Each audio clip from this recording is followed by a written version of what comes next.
নমস্কার। কলকাতা বিমানবন্দরে নামলে অনেকের মনে হতেই পারে যে কলকাতা, যেটা বাংলার রাজধানী, সেখানে কি বাঙালি অবলুপ্তপ্রায় হয়ে যাচ্ছে কিংবা বাংলা ভাষাটি হারিয়ে যাচ্ছে।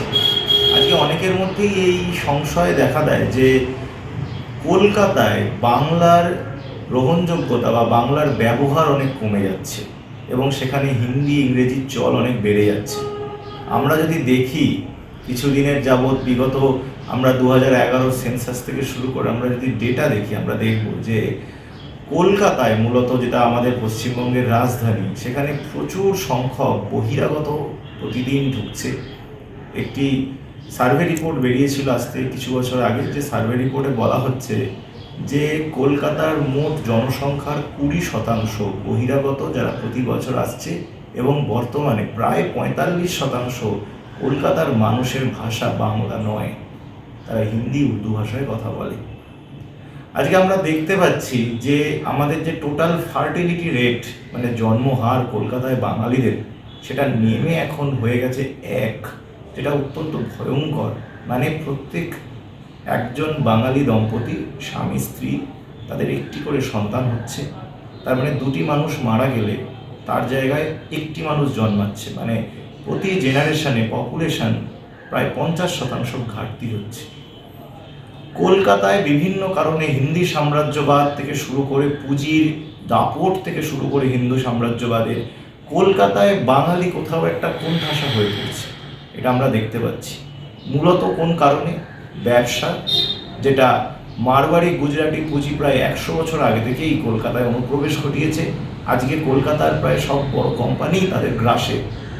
এবং এখন যেটা ভয়ঙ্করভাবে দেখা যাচ্ছে যে কর্মী যে কাজ করছে কোম্পানিগুলোতে, ছোট বড় যে কাজগুলো আছে, চাকরিগুলো আছে, সেই চাকরিগুলো চলে যাচ্ছে মূলত অবাঙালি এবং বহিরাগতদের হাতে, যারা বাইরে থেকে আসছে। 80% কলকাতায় যে মানুষ অনুপ্রবেশ করে, দেখা গেছে তারা মূলত উত্তরপ্রদেশ এবং বিহার থেকে আসছে। আমাদের রাজ্যের যে জেলাগুলো আছে, যেগুলো যে আমাদের দক্ষিণ 24 পরগনা, এটা কলকাতার লাগোয়া জেলা, উত্তর 24 পরগনা, হাওড়া, হুগলি, মেদিনীপুর, বর্ধমান, যে দক্ষিণবঙ্গের জেলা আছে, সেখান থেকে কলকাতায় আসবে লোক। এটা খুব স্বাভাবিক, কারণ বাংলার রাজধানী কলকাতা। কিন্তু দেখা যাচ্ছে যে আমাদের জেলা থেকে লোক যতটা আসছে, তার বহু গুণ বেশি বাইরের রাজ্য, মূলত বিহার এবং উত্তরপ্রদেশ থেকে আসছে। এবং তারা আসছে মূলত চাকরির খোঁজে, কাজের খোঁজে।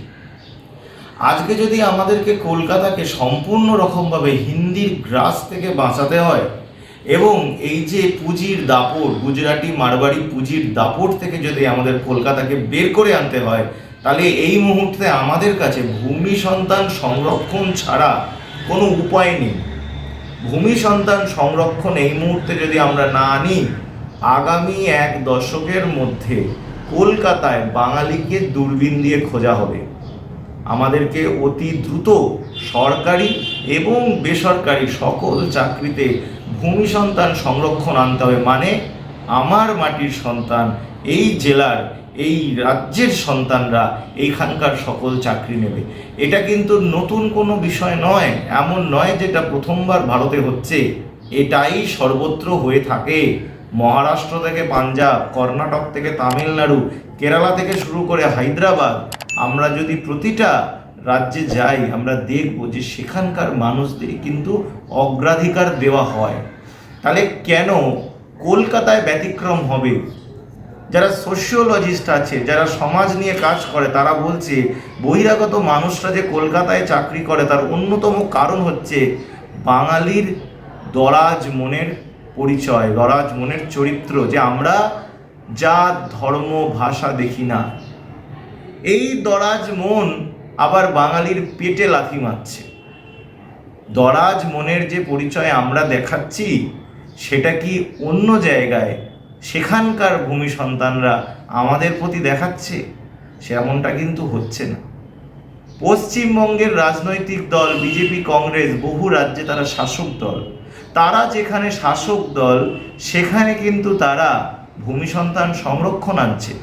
যেমন মধ্যপ্রদেশে কমলনাথ সরকার, পাঞ্জাবে কংগ্রেস, কর্ণাটকে কংগ্রেস সরকার, আবার আমরা যদি মহারাষ্ট্রে চলে যাই সেখানে বিজেপি সরকার, আসামে যাই সেখানে বিজেপি সরকার, এবং আমরা হিমাচলে যাই, আমরা হরিয়ানায় যাই সেখানে বিজেপি সরকার কিন্তু সেখানকার ভূমি সন্তান সংরক্ষণ নিয়ে এসছে।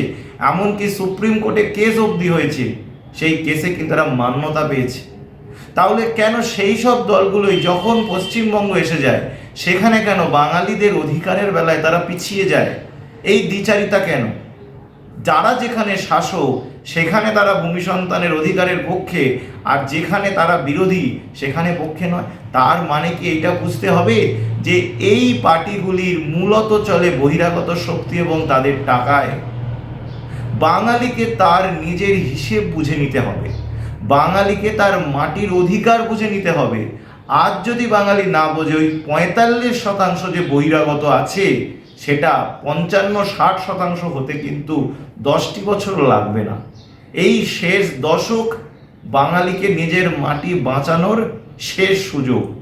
এই দশকে যদি আমরা নিজেদের অধিকার, নিজেদের মাটির সমস্যা, এই মুহূর্তে ভারতবর্ষে যতগুলো বড় শহর আছে, মুম্বাই, দিল্লি, চেন্নাই, তার মধ্যে টোটাল ফার্টিলিটি রেট, জন্মহার সবচেয়ে বেশি কম হচ্ছে কলকাতায়, পুরো ভারতবর্ষে। আর কোনো শহরে কিন্তু এক নয়, আমাদের এক, চেন্নাইয়ে হচ্ছে 1.4।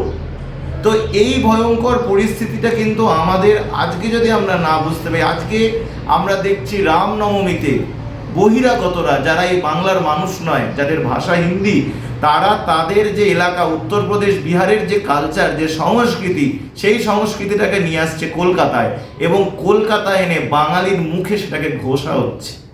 আজকে বাসন্তী পুজো হচ্ছে, অন্নপূর্ণা পুজো হচ্ছে, তা নিয়ে কোনো ঝামেলা নেই, তা নিয়ে কোনো মিছিল নেই, তা নিয়ে কোনো অনুষ্ঠান নেই। রামনবমী সব জায়গায় করতে হবে। কেন বাবা? আমার বাংলার বাসন্তী পুজো কেন নয়? অন্নপূর্ণা পুজো কেন নয়? আসল ব্যাপারটা হচ্ছে একটা সাংস্কৃতিক আগ্রাসন, ভাষা আগ্রাসন, একটা সাম্রাজ্যবাদী আগ্রাসন, যেটা উত্তর ভারত বাংলার মাটিতে চালাচ্ছে। যে ব্যক্তিরা উত্তরপ্রদেশের বিজেপি সরকারের চাকরি ব্যবস্থা না করে দেওয়ার জন্য তাদের পশ্চিমবঙ্গে আসতে হচ্ছে, সেই ব্যক্তিরা পশ্চিমবঙ্গে এসে তারা এখানে রামনবমী করছে এবং বিজেপি পার্টি করে এখানে নোংরামো করছে। তো তুমি যদি এতই খুশি হও তোমার সরকার নিয়ে, তোমার সরকারের সিদ্ধান্ত নিয়ে, তাহলে তোমার রামরাজ্যে কেন তুমি কাজ করছো না? রামরাজ্য তো আছে, রামরাজ্য ছেড়ে কেন পশ্চিমবঙ্গে? বুঝতে হবে ওখানে তারা নোংরামো করবে আর এখানে সে চাকরি ব্যবসা করবে। আমরা কি সেটা হতে দেব? এটা বাঙালিকে সিদ্ধান্ত নিতে হবে। বাঙালি যদি এই সিদ্ধান্ত নিতে ঠিক করে না পারে, তাহলে আগামী একটি দশকের মধ্যে কিন্তু কলকাতার অধিকার বাঙালি হারাতে চলেছে।